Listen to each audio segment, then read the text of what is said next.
ทำไก่กะหรี่แห้งภาษาปากีสถานเรียกว่า Chicken Karahi มีไก่เนื้อออกครึ่งกิโลนะครับใช้วัตถุดิบคือกระเทียมขิงมะเขือเทศผมจะใช้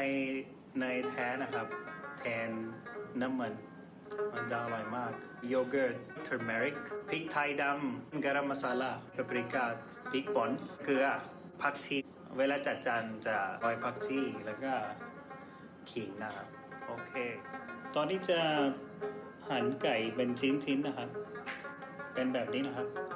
หลังจากนี้กระเทียมสับให้ละเอียดนะครับ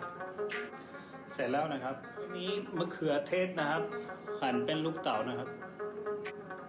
เสร็จแล้วนะครับโอเคเราจะเริ่มนะครับเนยนะครับเราจะใช้เนยประมาณช้อนครึ่งนะครับ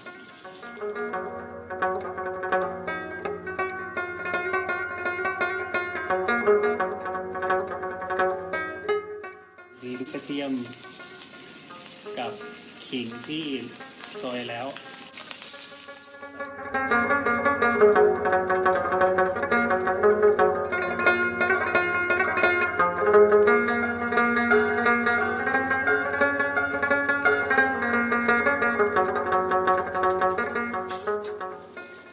หลังจากนี้เราจะใส่ไก่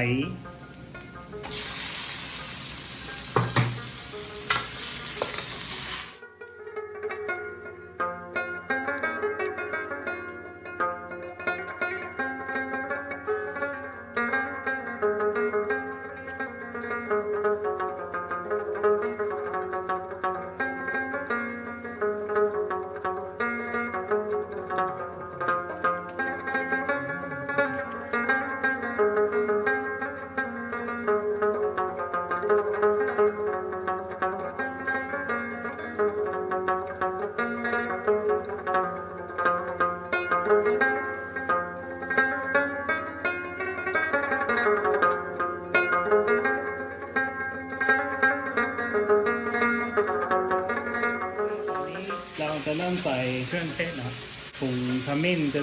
ใส่ประมาณครึ่งช้อนแล้วก็พริกไทยดำแล้วก็เป็ดปาปริก้าแล้วก็พริกป่นนะครับ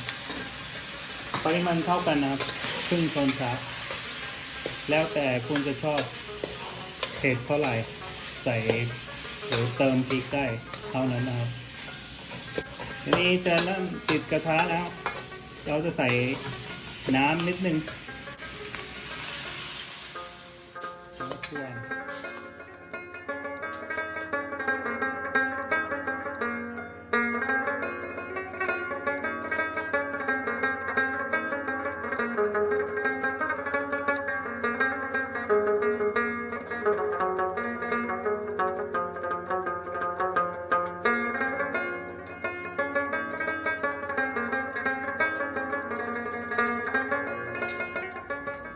รอให้ไก่สุกก่อนนะครับ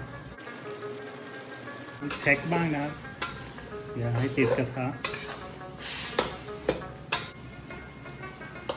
แล้วก็เช็คเอาว่าไก่จะสุกหรือยัง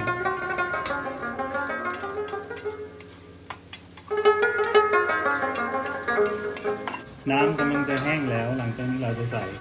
โยเกิร์ตครึ่งถ้วยนะครับโยเกิร์ตจืด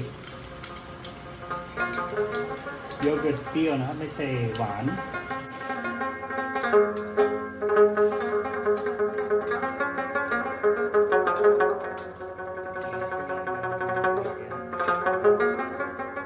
แล้วก็มะเขือเทศเข้าไป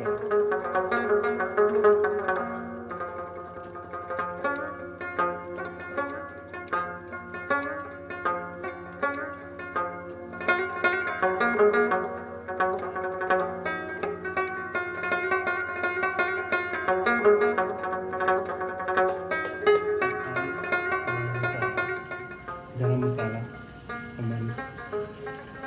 ครึ่งช้อนนะครึ่งช้อนชาหลังจากนี้ใส่เกลือตามรสชาตินะครับ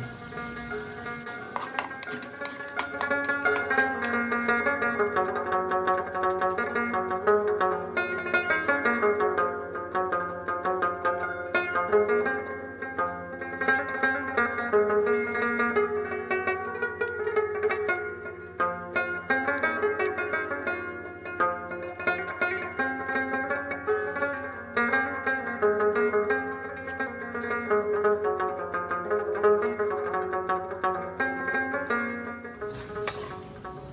จากนั้นจะเสร็จแล้ว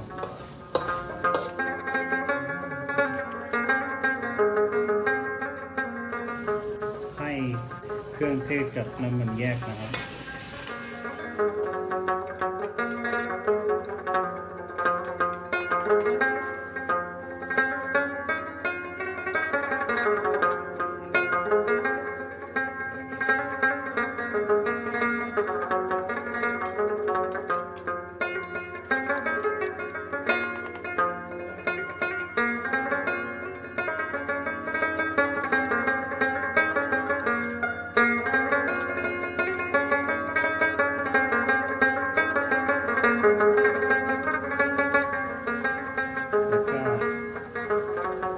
เนยที่เราใส่มันจะแตกจากแกงนะครับ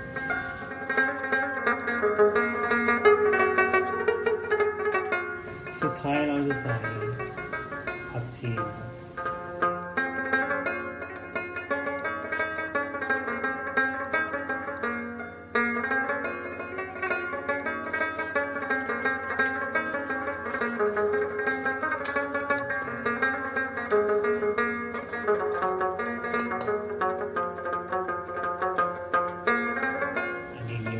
กะหรี่ไก่แห้ง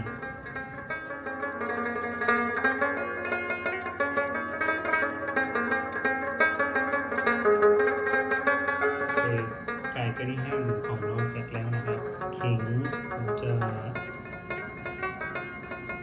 เต็มจานครับใส่ขิงแก่หรือขิงอ่อนก็ได้ครับใส่ผักชี